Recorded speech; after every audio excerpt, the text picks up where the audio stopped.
Hello everyone. Today my video is in response to an article that I read over the weekend, and it was written by supposedly psychologists.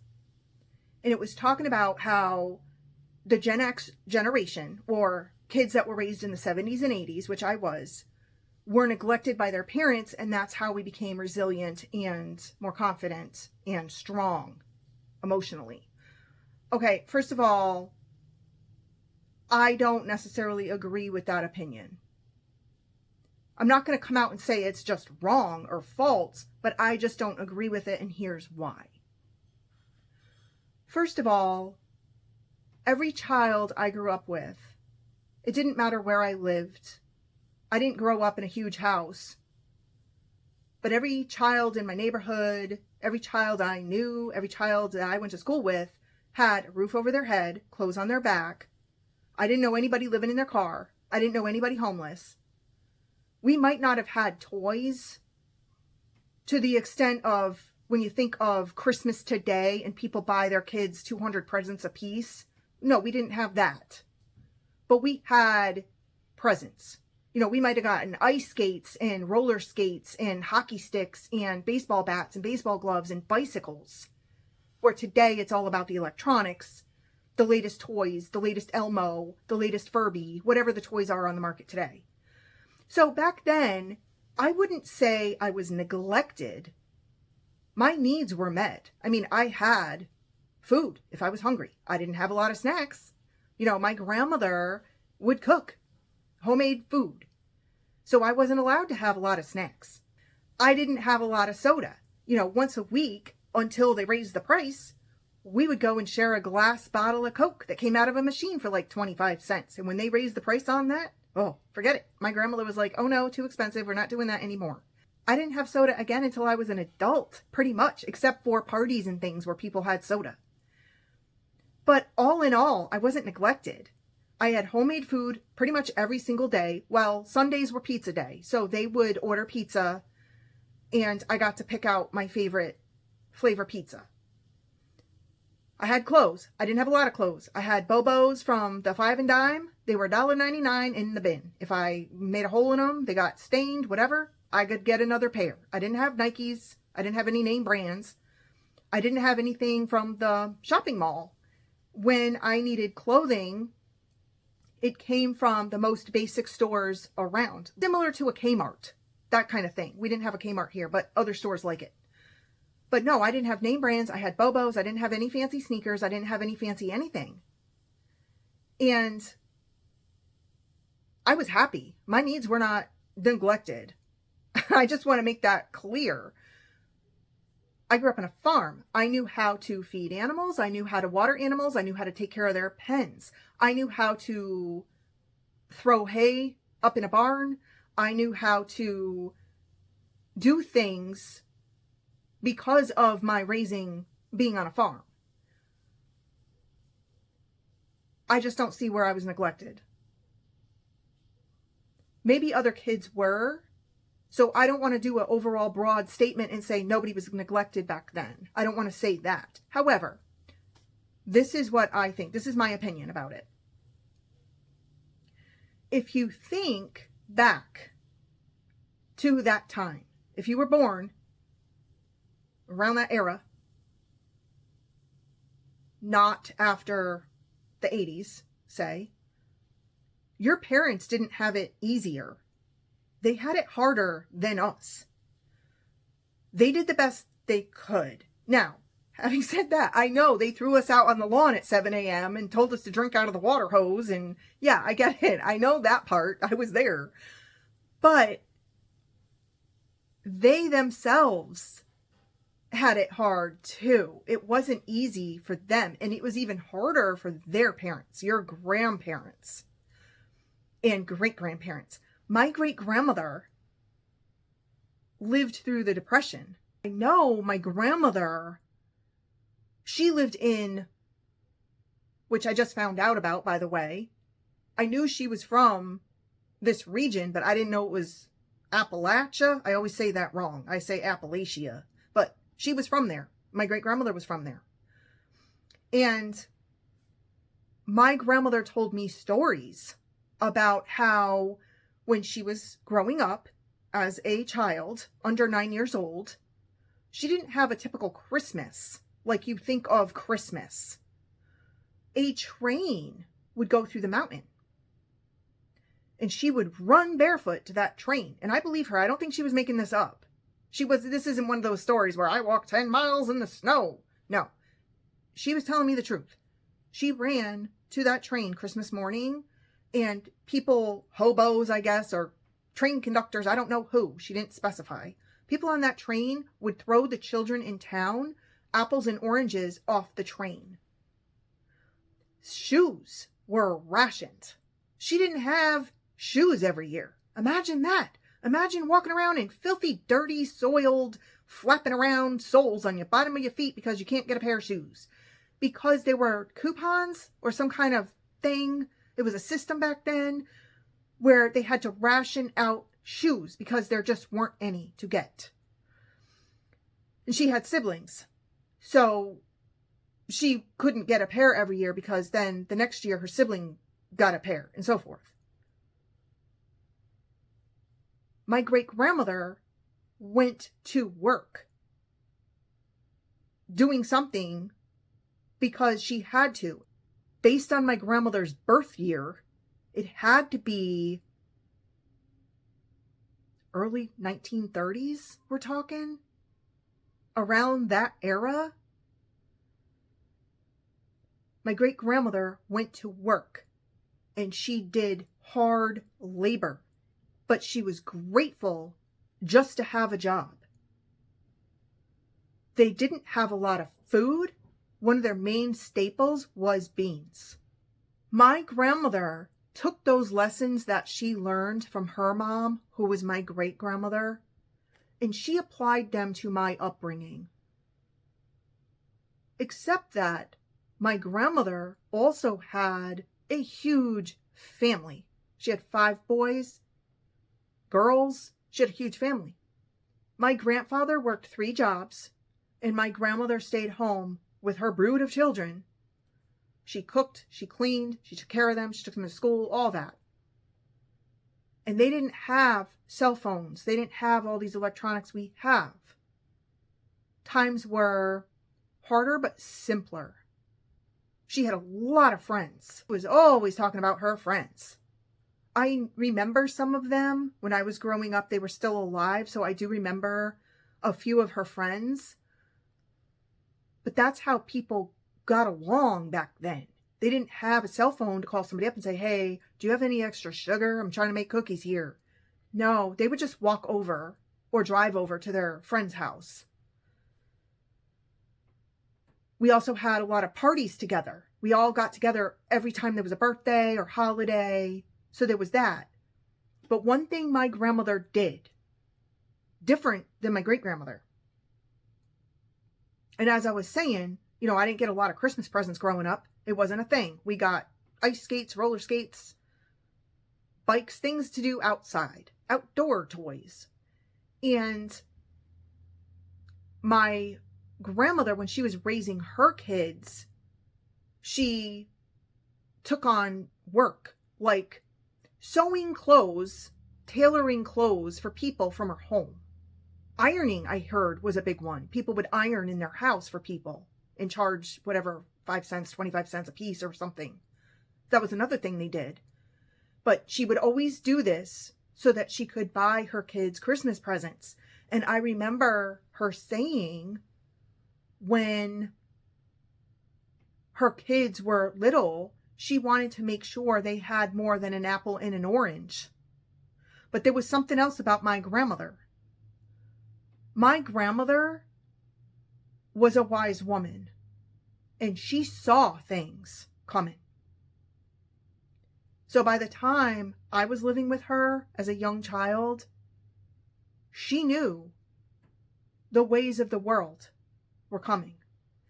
Now let me explain that, because I don't know if people today would understand it, because we don't have this kind of mentality anymore.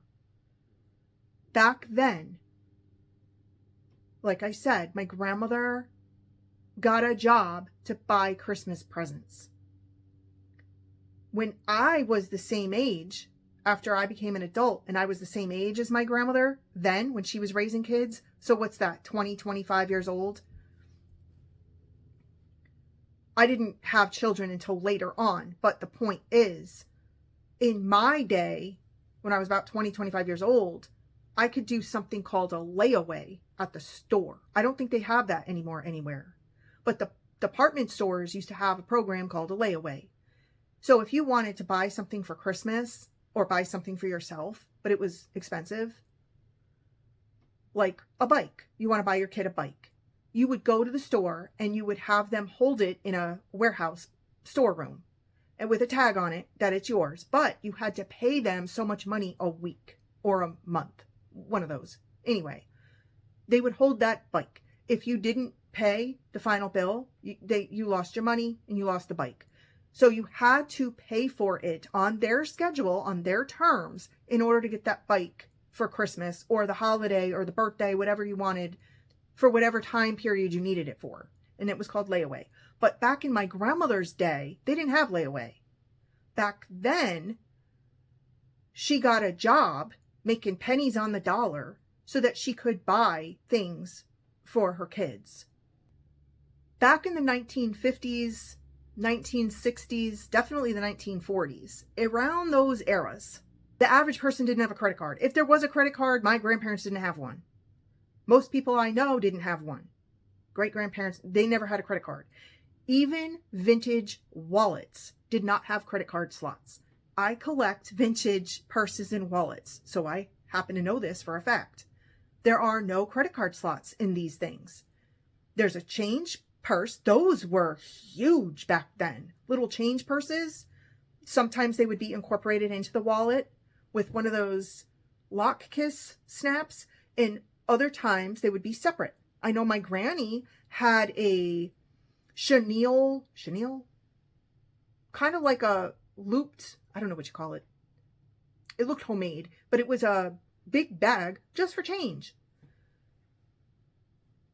They didn't have wallets to accommodate credit cards. There wasn't such a thing back then. So my grandmother didn't have a credit card to pay for anything. Of course, she didn't have a cell phone, so there was no, going to the store and charging it from your cell phone app. They had actual wallets. They had actual change. Pennies, nickels, dimes, quarters. They had actual dollar bills. They paid by check some places. But they did not have credit cards. Today, and I'm guilty of this too, so I'm including myself. I'm not judging anybody else here, but we all do it. We want something for our kids, we don't think twice. We just go and put it on a credit card. Now, some people are very good and they use a cash system or a budget system, and they're like, well, I can't afford that this week, so I'm not getting it this week, and that's great. But we all do it. We're all guilty of that kind of thing. We don't want to wait. We want it now. But back then, it was not an option. They had to actually save for everything they had. My grandfather would tell stories. He would say, hey, now look, I never had a new car. Every car I paid for, I paid in cash. I always had a used car, but the cars back then were made different. I didn't have a car from back then, but that's what I'm hearing, that the cars back then were made to last. The cars now don't last. Now, don't blast me for that one. I'm just saying what I heard, because I'm from the 70s, 80s, but I never had an old car. The old cars to me seem to be very, very durable, made from heavy metal. Unlike today, they've switched to like a plastic. That's just from my perspective. I'm not a car guru or anything like that, but that's just what I observed. I remember my grandfather, the last car he owned, he had this huge, I called it a battle wagon, and it was huge. I was sitting at a shopping plaza with my grandmother one day, and somebody came along and hit her car as we were parked there. They tore off the back bumper and they somehow managed to smash into the side. My grandfather called the insurance company out. They came out and they looked at it and they wanted to total it. This had to be early 90s when this happened. And my grandfather was like, "You're not totaling this car." And they said, "Well, it's, we'll give you this much money for it." He was like, "No way. I can't even buy another car for that. No, I'm keeping this." He fixed it up. He got a door from a junkyard. He put that door on. He took a piece of wood and made his own bumper. I mean, it was hilarious, but that's what he did. He would not spend a dime on another vehicle. The car ran fine. The motor ran fine. Everything ran fine. It was just the outside appearance of it. The door smashed in and the bumper ripped off. That didn't bother him one bit. He said, "I would rather drive this until it can't run anymore than to spend a dime on a car payment. That's ridiculous." So when I went to get my first car, the prices had changed drastically, of course. Now we're looking at around 10 to 12,000 for anything new. I know that's kind of funny now too, isn't it? And I found one on a lot that was a dealer special because a car salesperson had driven it around, so it had like 2,000 miles on it. My grandfather came with me. He inspected it over. He says, "Yeah." And he wasn't a fan, because it wasn't like the cars made before in his day. But it's what I could afford. I had to have a car payment, though. I didn't have 10 or 12,000 just laying around for a car. And he was disappointed because, he thought I should have saved that money for that car. But I had been going to college, so there was my money, and I was working, but it just wasn't enough. I had to have a car payment. Today, you don't hear of many people. It does happen, but many people don't have cash today to pay for a car like they did back then. The other thing, too, is my great-grandmother, she did everything herself. She never went to a laundromat. She had a washer and dryer, but before that, she did everything on a washboard and by hand. If there was a hole in some clothing, even socks, they wouldn't throw those out. Oh, no. They would get the needle and thread and they would sew the socks. You weren't allowed to have anything disposable. Everything was saved for a purpose. Everything was fixed, not replaced. And I think that's the key difference. In today's world, everything feels disposable. Cars aren't made the same. We don't fix things, we throw them out. We don't sew holes in socks, we throw them out. We don't iron our underwear, but they did back then. They ironed their handkerchiefs, their underwear. They ironed everything back then. We don't iron anything now. In my dryer anyway, I have a cycle that's for wrinkle release. I love it. Put my clothes in there, wrinkle release. Doesn't even need ironing. And if it does, I have a steamer. They didn't have a steamer back then. So if you think about how everything has changed, and a lot of it is for the better, there are some things that aren't. This is the lifestyle that our parents and grandparents and great-grandparents lived through. They had no electronic devices to make their lives easier. They couldn't just pick up a machine, a gadget, and read a book. They had to go to the library and get a book and read it. Just like as a kid, I didn't have a computer until later, and I had to go to the library and look up information for book reports. So my grandparents bought me a set of encyclopedias. Later, I did have a computer, but it didn't have the technology out today. It ran on a thing called DOS. I can't even tell you what that stands for anymore. I don't even remember. It was a Commodore 64, and that was my first computer. And I also had a typewriter, because back then, in my generation, we learned how to type on a typewriter. And it would be like you'd sit in class, and it was A space, and I can't remember the rest, but that's how I learned to type. My son can type very fast. I'm amazed at how these kids type today. They never had that. He never had a class that taught him to type. I think he was born doing it. So if we think about how our parents did things, and then we think about how our great-grandparents did things, if you were born in our generation before the 90s, it was harder but the lifestyle was easier. It was simpler. You didn't have all this stuff that's out there today. You didn't have all the fuss. My great-grandmother would say that. You didn't have all the fuss. It was a simple life. You needed your clothes washed, took them out back in a big tin metal round bucket thing with a washboard. She'd do the wash. Of course, it was much easier when the washing machine and dryer came out. Of course. Today I have a front loader washer dryer. Back then, their machines were the top loaders, so they had to bend down and get stuff out. They still have those today, but a lot of people prefer the front loaders because they're easier on your back. The point being, it's not neglect. We're not resilient from this generation because of neglect. We're not tough because of the neglect.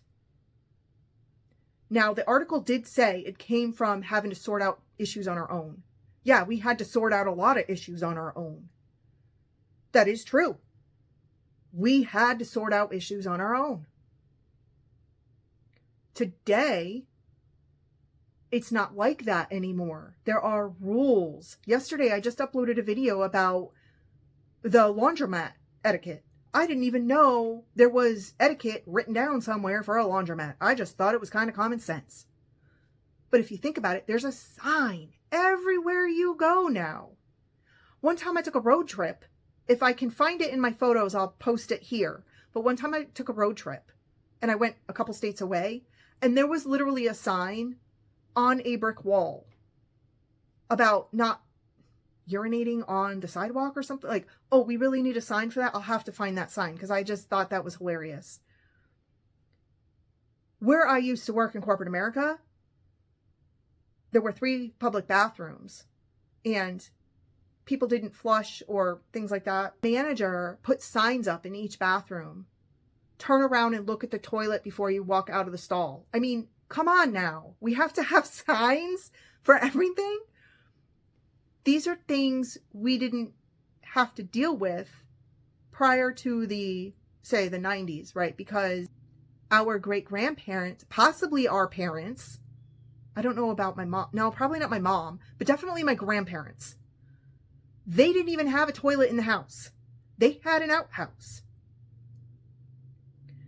The toilet was outside. In the middle of the night, you had to get up, you had to go out there and do your business and come back in.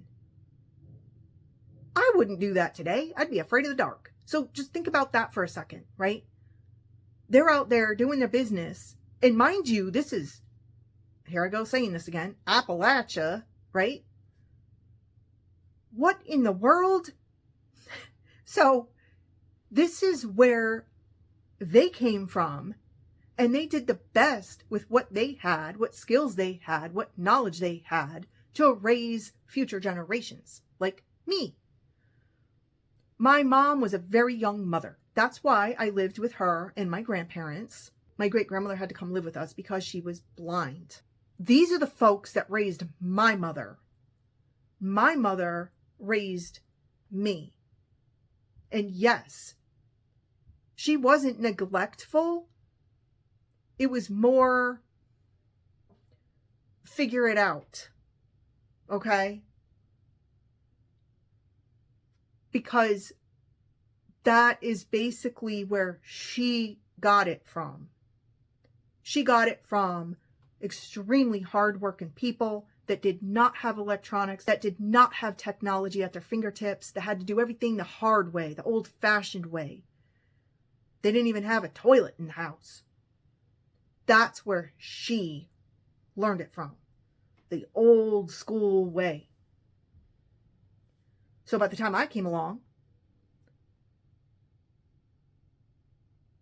that's what was instilled in me. It wasn't neglect.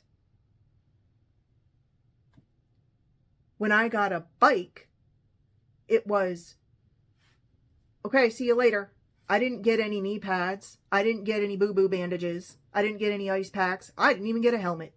It was literally, okay, go ahead, learn it, and go on. Go about your business. Come back before dark. That was it. Today, oh my goodness, we have training wheels. We have little toddler bikes. You wouldn't leave your kid out there to fend for themselves on a bicycle. You would be right there teaching them how to ride that bike. And then once they get used to it, you get a bigger bike, and then you get a 10 speed and so forth. But back then, no, we just got the big bike. We didn't have little bikes. We didn't have training wheels. We just got the big bike and go on about your business. Today is different. So all my childhood, I was out there to fend for myself. Rain, snow, sleet. We had it harder in some ways, but we had an easier lifestyle. We didn't have smartwatches. We didn't have clocks that told the time for us. We had Walkmans. We didn't have iPods. Those big chunky square things with the headphones, with the cassette tapes. We didn't have downloads. We didn't have iTunes. So it was a different lifestyle. It was hard work. We had to look things up in a book to write a report for school. We couldn't just look it up on our phone. It wasn't because our parents didn't care. They did the best with what they had, with what they had learned in their generation. So I just want to make that clear. When I read that article, how we're all neglected people and that's why we're so strong and resilient, that is the furthest thing from the truth. We're strong and resilient because we had to fight every day because our parent wasn't fighting for us. We didn't have parents that stood over our shoulder and told us what to do. If you were bullied, your father would say, go out, punch the bag, learn how to fight. My grandfather said when he was in grade school, probably in the 30s sometime, there was a girl in front of him that sat in class and she had really, really long hair, and he would take that ponytail and he would dip it in his inkwell, because back then they had inkwells and what was it, a feather thing that they wrote with? They didn't even have pencils. They didn't even have pens.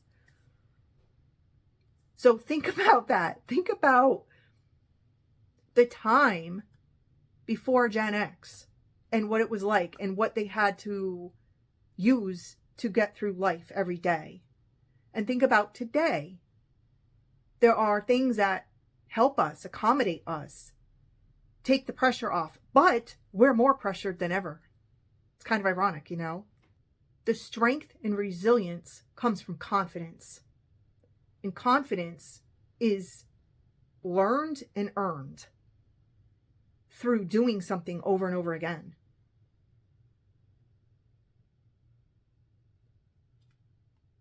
One such example is my grandparents enrolled me in piano lessons, and I hated it every moment. I did. But I did it. I did it for 12 years. I played in school concerts. I played solos. I went down to the nursing home and I played for all the elderly residents. I went down to this senior housing and I played for them. I was in so many pageants. I was in the church orchestra. I was in 4 different choirs, okay? But I never did anything with it. But piano lessons are one of those things. If you do it enough, you don't forget it. It's like riding a bike. You did it once, you learn how. It's memory. Our lifestyles have changed generation after generation. I think each generation has their struggles, and I think each generation has their easier ways of doing things. But I don't think it's one generation's intent to neglect the next generation. When my mother had me, even though she was a young mother, her intent was never to neglect me. Her intent was, she's got to learn. She's got to learn on her own. She got to learn for herself. And that's the way it was in Gen X. We had to get out there and learn it for ourselves. So I hope this clarifies things, and I hope the takeaway from this is each generation had their own struggles. We couldn't imagine today living in a time where there was no toilet in the house or having to do laundry on a washboard. So if you think about it from that angle, you can understand why people were tougher. People were no nonsense. They didn't have time for drama because they were too busy. They didn't have Pampers. They had cloth diapers with pins. They were a pain in the neck, and then they had to wash all that. They didn't just throw it out when it was dirty. They had to wash it. They had diaper pails. Do you even know what a diaper pail is today? I don't even know if they sell a diaper pail. I think they have something that exists today, but it's much different than a diaper pail. I used Pampers. It was wonderful. But my grandmother didn't have Pampers.